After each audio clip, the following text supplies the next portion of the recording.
Do you want to make a simple foam cutting jig? This is what we'll make. You'll need a drill bit, a small one and a bigger one. You'll need 2 screws and some nuts. I'll use 2 springs and the nichrome wire. You can get the nichrome wire from an old hair dryer. Usually to cut the foam you need 600 Fahrenheit. And what about the thickness?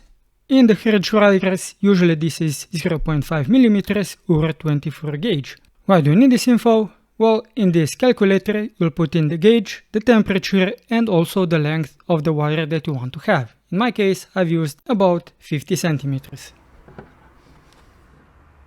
Now it's time to make the holes. Put the screws in and you may need to use a hammer. Put the washers on. Put the bolts on. Put the fancy bolt on so you can have an easier time adjusting the height. Put the spring on and put the other bolt on. Now take the wire and place it between the springs. I've just coiled it around.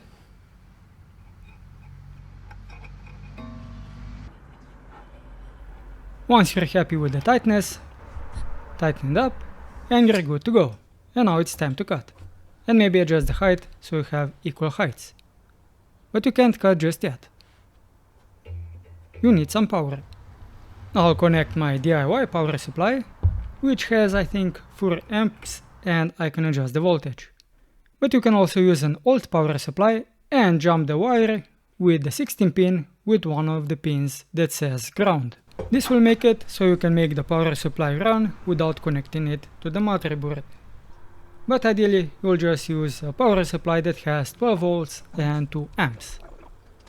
In my case you can see that I simply adjusted the voltage to about 6 to 8 volts and that was enough. The wire does not need to be blazing hot to cut the foam, but that will also depend on the foam that you have. So I have a clean cut, and now for some close-up action.